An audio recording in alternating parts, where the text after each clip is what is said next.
Happy New Year, everybody. It is time for the Monthly Dragon with nobody else than Chris Ward. Happy New Year, everybody. Hope you had a nice Christmas.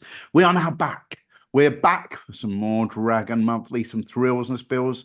So I hope you've got over all that Christmas turkey and mince pies and all that and they're ready for action. Yes, and I'm more thrilled than ever, but that will be revealed in our next episode why this is the case. I can't bear the suspense. Yeah, you have to. You will deal with it. And you at home too. Thanks for joining in as well. All what we're looking at in the Chess-Based News article, as always. Chris, what are we talking about today? Yeah, so we've got a lovely, short and sweet game, but nevertheless in a theoretical variation that we are yet to cover. So this ties in absolutely perfectly. Perfect. So I'm going to get underway if that's okay. And we have no great surprises here. We have the Sicilian defense. And of course, white making this pawn break pawn to d4, which makes it an open Sicilian, as opposed to the various anti-Sicilians that white can deploy. Knight f6, knight c3, and here we go. Initiating the Sicilian dragon. And guess what? F3, straight onto the Yugoslav attack, which everybody these days wants to look at. Even the neutrals, they love watching games. So many times I get this, oh, I'm really interested in that Yugoslav attack. And I say, oh, yeah, do you play? Oh, no, I could never play that sort of thing myself. No, too sharp. Funny, right? Yeah. Too risky. But maybe some of you are. That's great. With white or with black, of course. So here we have knight c6, queen d2 as white prepares the castle in queen side and castle's king side for black. So here, of course, we have the usual kind of break in the road, fork in the road, where black is threatening to advance his d pawn, pawn up to d5. So white either stops that with bishop c4 or with the move g4, which basically threatens g5 to, if required, to cover that square. But in this particular game, we do get castle's queen side anyway. And by now, I think everybody knows that probably d5 is the best move for black. And we've spent quite a lot of time on this move, but we haven't covered this particular variation in a main game today. So I'm very pleased to be looking at it now. Now I'm curious. Whoa, last month. So we've covered quite a few things. Last month, we did a very sneaky move. Now, let's just point out that in playing that move here, black is actually threatening, well, pawn takes pawn or knight takes knight first, followed by pawn takes pawn, that would leave white with an isolated pawn on e4. We have seen lines where white swaps off the knights on c6 and then ignores all the business in the middle and carries on with bishop h6, looking to get their h-file attack underway. That's definitely possible. We've seen a couple of games with that. And last month, we also saw white ignore what's going on in the center with the very crafty move king b1. King b1 is always a useful move for white to play. It's always a question of whether it's worth expending a whole tempo on it and at which particular point.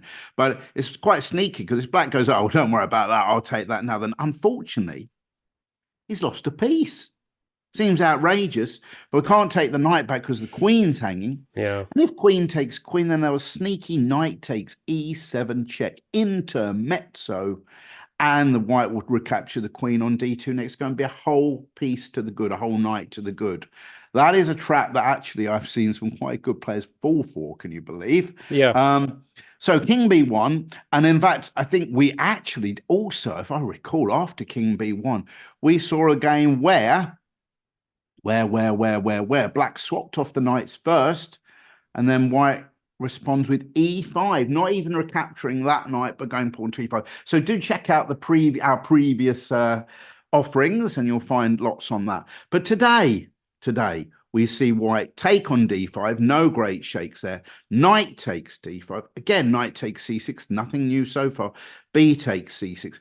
Now, recently, oh my word, something bad. I'm going to tell you something bad. All right. I shouldn't really share this, but one of my pupils played white against the dragon, and I don't know which is worse. I hate when, well, actually, it was actually a she, a very young, talented young lady, but she then decided, I had it's very difficult, you can imagine, when I coach players that play e4 with white and go, oh, what do I do against so sorry, I don't know why I go that, but what do I do against the dragon? And I can hardly say, well, play this is really good, can I really? There's a bit of a so I had kind of briefly showed her one of those little side variations, but no, she completely forgot about that. Oh, And entered straight down this line where you perfect. where white accepts the offered pawn and then actually takes the rook in the corner of the board. Love it. Yeah. Takes rook, where black, of course, can go bishop f5, threatening mate on c2,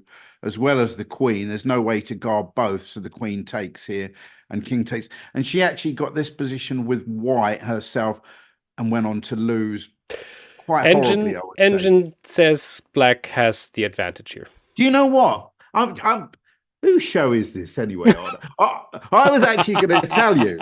I was actually going to say this is incredible. This is, but this is seriously a real development, because in years gone by, the textbooks would sort of say, well, black's got some sort of compensation for the, when we do the maths, of course, white's actually got 2 rooks and a pawn for the queen, but the presence of the bishops makes all the difference. Exactly, the lack of coordination, the white pieces. And you are absolutely right. I think this is the first time recently when I looked at it using lots of different engines, and I don't mean in lots of depth. I just thought, I'm kind of intrigued to know what they think about this particular position here.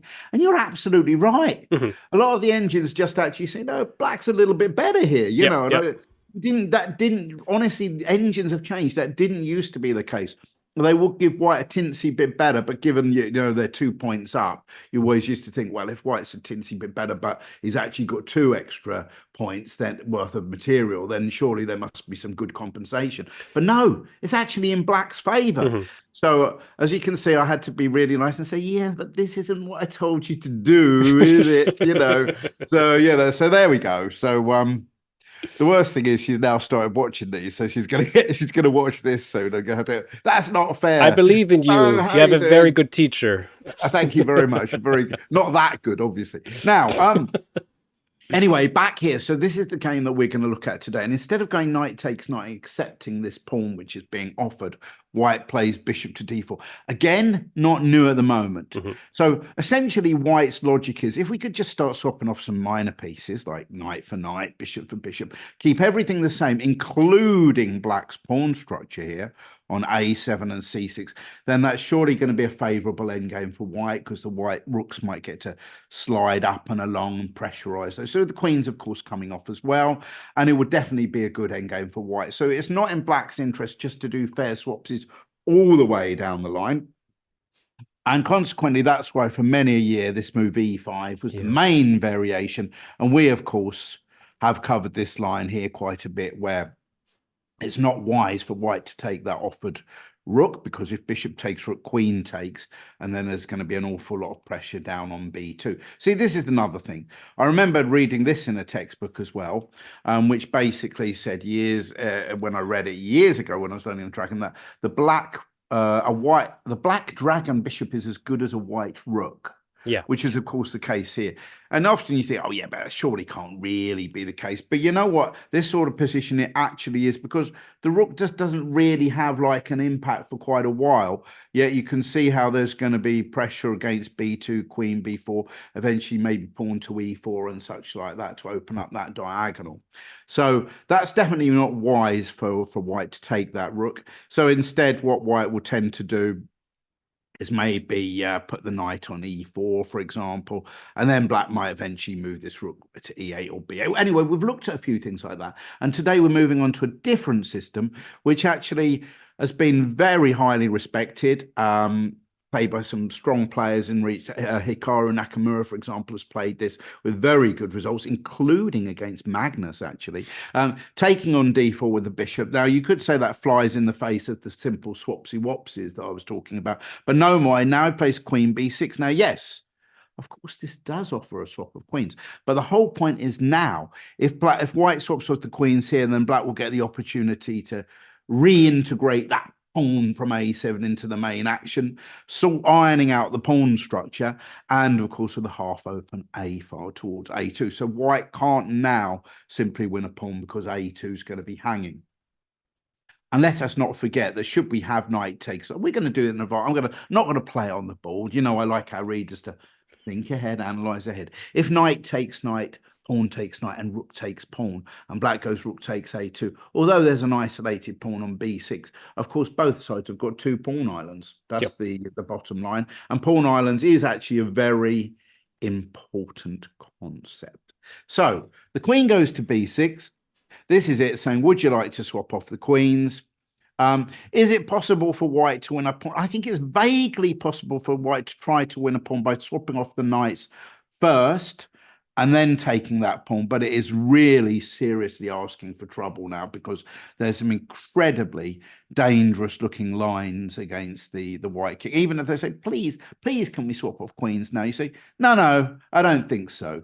And for example, we're going to get rooks swinging over here, and probably actually this pawn on a2 is not so much of a poisoned pawn anymore, because can't be trapped, because bishop could take on b3, and of course black could go a5, a4. This looks like really good compensation. Meanwhile, back at the ranch on the king's side, white isn't really threatening anything seriously at all. Yeah, they're a long way under getting their own attack going. So yeah. So really, trying to take a pawn there is not particularly recommended for white. Definitely not. So here we have now queen b6. Let me quickly interrupt. All of this, what you're talking about, we have in depth in our older episodes. Please take a look if you haven't yet. It's just really, really, really informative and good to know all of this. Absolutely. I've been checking them out. We still have a lot of viewers. Most of them are my mum, I think, clicking on over and over again. But other than that, thanks, Chris, Mom. Mum will be watching as well. Happy New Year, Mum. Right. So here we go. Now we're moving on. Yeah. And white says, no, please, can you please swap off those queens on d4, because that way I can take back with my rook and leave you with your queenside isolanis over there. And black says, no. We swap queens only on my conditions, my terms, not yours. So now the queen comes back and says, look at that. Don't you feel like a right lemon now with your knight stuck over on the edge there? c7 is very important spot for the queen in various of those variations, it seems, right? Yeah, I mean, actually, there's 2 lines here. I did myself. I'm still not 100% sure. Okay. No. But what I'm saying is queen c7 is absolutely right. Yeah. Sometimes they go queen a5 first, provoking b3, and then the queen comes back to c7. So the debate is, if we look at this, who does it favour for the move pawn to b3 to come in? Because on one argument you could argue, well, that bolsters the knight on a4, but the other is this holes abound in the white position. So both of those lines are possible, but I think the immediate queen c7 is a little bit more popular. I like it too. So we're going with that. So now it's time for white to get a little bit of development. So we have now the move bishop to c4. Of course, is white really threatening to take that knight and win a pawn? Well, it might be a brave thing to do. At the very least, white's connected to rooks and got some development going. And now black's brings their own rook to d8. So they are offering to support. They're putting their rook on the same line as the white queen. But of course, the rook isn't yet adequately defended on d8. We can't just move our knight yet. So we're going to need to connect. Now here, there's quite a trendy line that which white has been playing here. So let's talk about what might be obvious moves to continuation to play. So for example, we might see knight to c5. Not a bad square for the knight. Then black would develop their bishop on f5. And one of the points is if white tried to go g4 now and say, where do you really think that bishop's going? The answer is it can take that pawn on c2 now, because there's some knight to b4 check. So, so basically, bishop's probably going to come out to f5. But the fashionable move at the moment is actually for white to play here the move pawn to g3.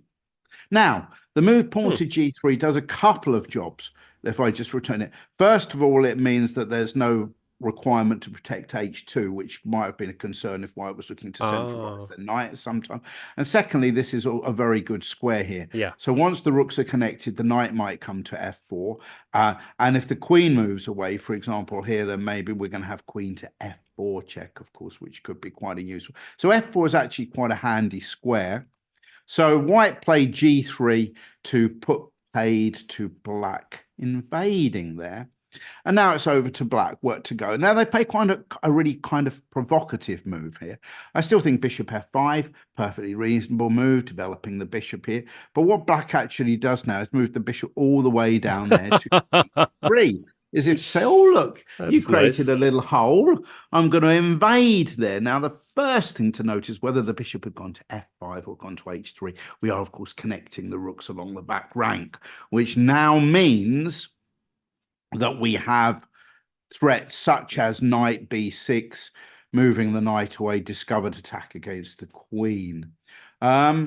And also potentially, possibly dropping the bishop into there in order to win there. That would only be under certain circumstances, but certainly that becomes an option. And it's kind of difficult. The provocative element is you're thinking, are you sure white can't just go g4 at some stage and trap that bishop over there on h3? Well, no, actually, the fact is that there's no real opportunity to do that. For example, actually, even, well, what should we do here? Let's have a look. What do we think? Is supposing the bishop the pawn came to g4 now. Let's try that. Then can we go bishop g2? Let's have a little look. The rook might centralize and knight to b6. Yes, again, of course, we have that discovered attack on the queen, which is a little bit of a problem. Yeah, and knight b6 basically can come in. Let's face it, knight b6 is a threat. What more can I say? So it's no great surprise that white now actually gets out of the frying pan with the queen and moves the queen off of the d file. And in this particular game, yeah.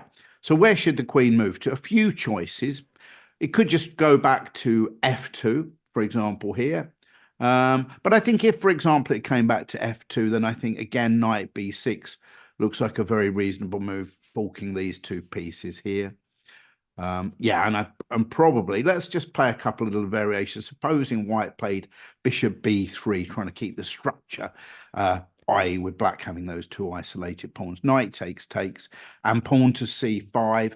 And now actually this bishop might start to feel a little bit nervous because it's going to run out of options itself. And the other key point to notice that you can't really go g4 again, because there's still this check on g4 and bishop takes g4 because the queen with the pawn on f3 would be pinned. And That's the why bishop the f4 is hanging too. So yeah, and the bishop is hanging. Yeah, and particularly here the bishops are hanging. That's yeah. very well spotted. Sometimes I think we should be, our seats are in the wrong places on it.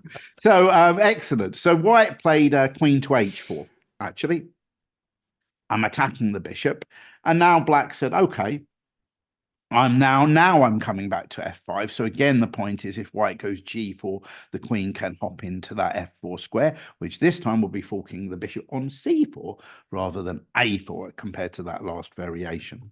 So here we go. I think there's another reasonable move here. The last time I'd actually annotated this position on my site, we looked at, there was a reader subscriber submission, and they played the move queen a5 with a very nice game as well. But this one, as you see, is going to be this is going to be cute. You're going to like this game. Okay. You're going to like it. So the bishop comes back to f5. So let's see what's going on here. So the bishop pointing towards c2, over to white to play, and white now simply centralizes a rook. Seems fair enough. Now, it's worth noting that, of course, the white rook on e1 and the white queen on h4 are both targeting that pawn on e7. However, it's protected to the knight by the knight. Well, the knight is holding everything together at the moment, right? Yeah. The knight is, well, it's just, well, knight is in the middle. That's kind of extreme, but it's doing some very, very good jobs. It's protecting e7. It has these ideas to go to here. It may be eyed up that square, which is, of course, why I played rook e1. It was eyeing up this square. But, of course, the key point to note is that if white said, well, thanks very much, I'll get rid of that knight and come down here, then you say, oh, yes, but now you forgot that the c file. So, of course, that we can't be doing that in a hurry. So rook a b8, yeah, scrutinizing that b2 pawn. So white, fair enough, I think now decided to drop their bishop back to b3 to offer a fair bit of cover. That's great. And now black says, good, time for me to get my queen out into the action. I thought rook b4. Well, okay. Well, okay. Oh my word. Do you know what? Rook b4 is not necessarily a bad move at all. I suspect in that case, white queen would come down to h6. But I think still that would certainly be a nice, not a, that's a possibility, on a very reasonable possibility. Because in the Dragon games, as you've already taught numerous times, there is this beautiful rook sacrifice quite often. So the Yeah. question remains, after the queen going to h6, does it have an impact if it takes one of the Well, don't minor forget, we pieces? haven't Probably got, don't not. forget, when we played here, so we've gone queen a5. Yeah. Yeah. If we go rook b4 immediately, we're not actually threatening to win two minor pieces for a rook over. But after we go queen a5, rook b4 suddenly becomes a massively I big threat. see. Yeah. So, so That now we makes are more threatening to sense. go here and take it. So Mhm, mhm. it's a very big threat. So That's true. white That's to true. play, we're getting some super pinning now. And white now played the move rook e5. Huh. So now we're getting pins left, right, and center. In particular, now we have the knight pinned to our queen on a5. Now, we took, the players involved in this game are reasonable. Of course, it is a slow play game, not blitz or anything like that. But now what happens is next is super, super cute. And I'm going to show you the game, and then I'm going to drop back to this position afterwards because it's Okay. really. So here, are we ready for the next move ahead? I know you're ready for it. Look at this. Black now played knight e3. Now we need to stop and slow down because we have Wow. just left our queen Mate completely threat. unprotected, hanging loose, on prise, whatever you want to call it, on a5. But in going knight e3, we've opened up our rook from d8. And yeah, we're actually threatening rook takes rook, checkmate. And what's more, of course, is if white played rook takes rook first, check, rook takes rook, and rook takes queen, it's still rook d1 checkmate. Wow, wow, wow. So let's just have a little talk about what the options are here. So, yeah. What ones? Okay, so let's talk about, I tell you what would be quite good. Supposing black, white said, no. I'm just going to take that knight. I'm going to take that knight on e3 because I think what you've done is just given me a free knight. But then what we can do, we go rook takes rook, king takes, and then rook to d8 check. So we are a piece down, but of course this knight on a4 is not helping out at all. And suddenly there's seriously big things going down on the d file. If king to c1, then we're simply going to do a checkmate in two moves via a back rank checkmate with queen to d1. Or if we're looking particularly flashy, bishop takes c2. Oh, I'm not sure. I didn't mean that. I meant to be this one, queen takes Ah, c2. yes. And then that one, That is that's what I flashy. meant. That was a little Oh, mouse slip. what You a don't get those beauty. in real games.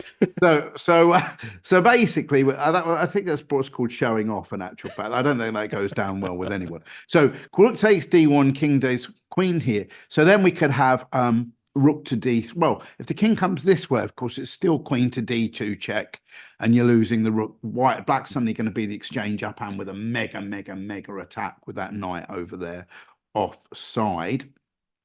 So we have rook to d3 blocking, but still, queen and rook on the move are going to basically deliver checkmate here. For example, king here, check here. Yeah. King f1, rook takes f3, check.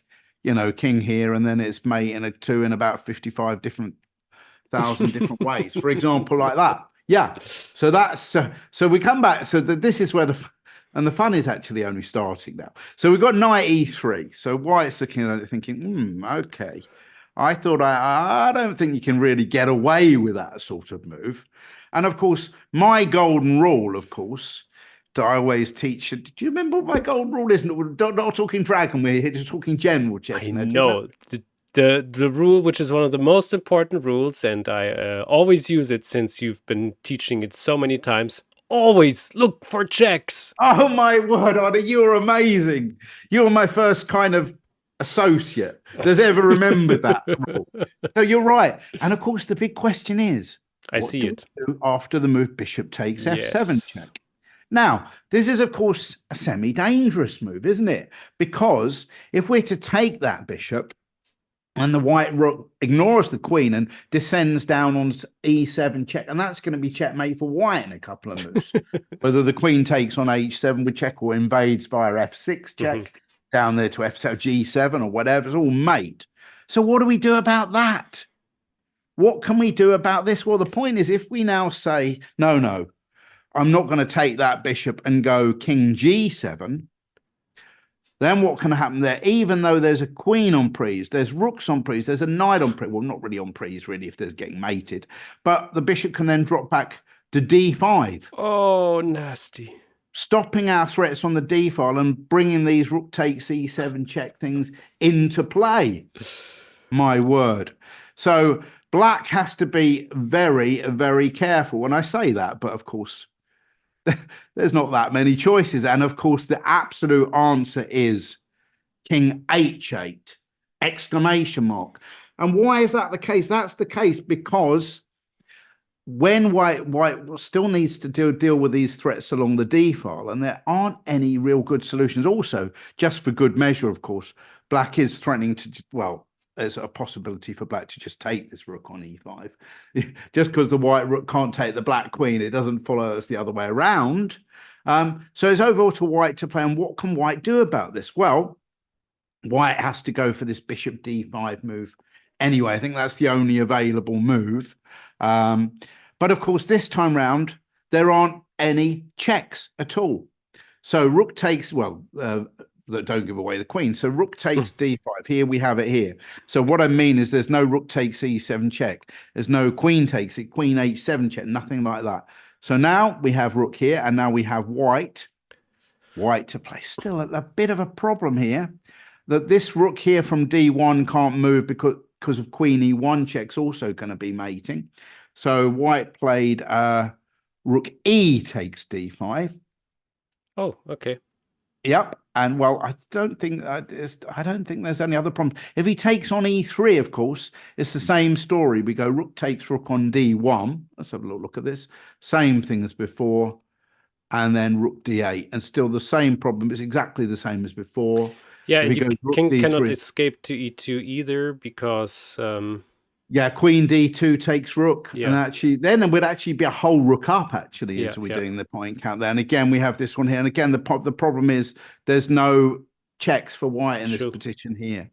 So basically not good news there. So white takes this on d5, and then black takes back. And of course, we've done the maths. And now black finds himself a piece to the good, which is... comfy. Pretty good news. Now, there are a couple of checks now. Let's see what happens. Pawn to g4. Hassling, you're going to like this because now your rook b4 move manages to come into play as well. Although it's probably worth noting, I think we could also have done bishop takes c2, king takes, and then rook b4, winning that knight with check. So rook to b4. The game continued, queen e5. Rook takes a4. G takes f5. We're still a knight to the good, and we're taking on a2, and now we're threatening mate rook a1. King can't, of course, come out to d2. And there's just a couple of spite checks, but nothing at all really for white to mention here. And of course, let's keep going. He tries to buy himself a trouble c3, give himself a little room. But to be honest, it's hopeless. And in this position, he resigns. No great shape. Yeah. Now, this was a really nice game with knight e3, and you kind of wondered, you think, did white just overlook knight c3? That's what you're wondering. When he played the move rook e5, did he just overlook the move knight c3, knight e3? And it got me to thinking about it. And I'd first looked at this game, and I thought, yeah, that's going to be an entertaining game to annotate. And then I thought, hang on a minute. So I went back to the position, and I thought to myself, yeah, but wait, hang on. This is good. I said, why can't we go knight c3 as well instead? Okay. And yeah, it transpires this move would also be winning. Knight c3. We're just threatening maybe slightly different checkmates. Oh, what the heck? So, well, and more mundane things. So, for example, if rook takes rook check, rook takes rook. We're still threatening the rook mate on d1 because if queen takes queen, yeah, rook d1. But of course, we're also simply threatening if he takes this, we can just take the rook on e5. That So should it do looks it. so knight c3 would actually. So in fact, White didn't overlook one thing. He overlooked two things basically, and I wonder whether Black was thinking, oh, which one of these two knight moves How should I do? funny. And White was probably quite unaware of any of Why them. did I not see two moves? Bishop takes f7 check. Of course, the only thing to remember is guess where we have to go in this case. We have to park our king in the corner of the board, eliminating the checks. But yeah, knight c3 would also be, look at that, a winning move. So yeah, I thought that was quite neat having those two particular options there, I have to say. And we've now covered the bishop takes d4 followed by queen b6 variation, which is, I think quite a few people have been thinking, oh, when are we going to get to see that one? Because I know we've seen some top players play that in recent times, and it definitely remains a very feasible alternative for Black to the main lines. So yeah, that's our Absolutely written cool. for this month. Very, very nice, very informative, very beautiful tactic. So thank you, Chris, for doing this, and thank you everybody for watching. My pleasure, and we'll be back soon, no doubt. That it is. See ya.